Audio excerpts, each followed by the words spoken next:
Hi అండి. నేనైతే ఇవాళ స్పాంజీ కేక్ తయారు చేస్తున్నానండి. ఇంట్లో ఏమీ లేకపోయినా సరే మనం కేక్ తయారు చేసుకోవచ్చు. ఎలా అనుకుంటున్నారా? ఓవెన్ లేకపోయినా, బీటర్ లేకపోయినా, బటర్ లేకపోయినా సరే మనం మిక్సీ జార్ యూస్ చేసుకొని మంచి స్పాంజీ కేక్ తయారు చేసుకోవచ్చు అండి. ఎలా చూపిస్తున్నానో చూడండి. ముందుగా అయితే మైదా పిండి తీసి పెట్టుకోవాలి. 3 కోడిగుడ్లు తీసుకొని మిక్సీ జార్లో కొట్టేసుకోవాలి. చక్కెర, యాలక్కాయలు, నూనె అయితే వేసుకొని మిక్సీ పట్టేసుకోవాలండి. మైదా పిండిలో కొంచెం సాల్టు, బేకింగ్ సోడా వేసుకోవాలండి. బేకింగ్ సోడా లేకపోతే ఈనో అయినా వాడచ్చు. వేసుకొని బాగా కలిపెట్టుకొని మనం ఇక్కడ మిక్సీలో పట్టేసుకున్నాం కదా, ఈ మిశ్రమాన్ని అయితే మైదా పిండిలో వేసుకొని కలిపేసుకోవాలి. ఉండలు లేకుండా కలుపుకోవాలండి. ఉండల్లో తగలకూడదు, లూజ్గా కనిపించాలి.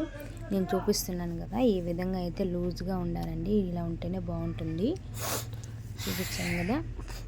ఇలా కలిపేసుకున్న తర్వాత ఒక గిన్నెలో నెయ్యి అయినా ఆయిల్ అయినా వేసుకొని బాగా చేతితో బాగా అనేసుకోవాలండి. దవరంతా మనం బీటర్ పేపర్ లేకపోతే మామూలు నోట్బుక్స్లో పేపర్ అయినా సరే రౌండ్ షేప్లో కట్ చేసుకొని గిన్నె మధ్యలో పెట్టేసుకోవాలి. మనం తయారు చేసుకున్న ఈ బ్రెడ్ పేస్ట్ని అయితే వేసేసుకొని, నేనైతే లేస్గా చెర్రీస్ అయితే వాడుతున్నానండి. చిన్నపిల్లలు ఉండేది కదా, వాళ్ళైతే ఇష్టపడతారని. మీ ఇష్టం అది, లేదా స్కిప్ చేసేయచ్చు. అలా చేసుకుంటే చాలా బాగుంటుందండి.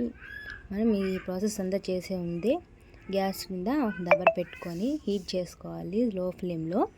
తర్వాత ఆ దబ్బర్లో స్టాండ్ అయినా పెట్టుకోవచ్చు, లేదా కప్ అయినా ఏదైనా సరే పెట్టుకొని మనం తయారు చేసుకున్న కేక్ బౌల్ అయితే స్టవ్ మీద పెట్టేసుకోవాలి. అలా పెట్టుకొని మూత పెట్టేసుకుంటే లో ఫ్లేమ్లో 1 అవర్ అయితే వండించాలండి, అయిపోతుంది. తర్వాత ప్లేట్లోకి అయితే తీసేసుకొని పైన బీటర్ పేపర్ అయితే తీసేయాలండి. నేనైతే మా పిల్లల చేత కట్ చేపిస్తున్నాను, సరదాగా ఉంటుందని.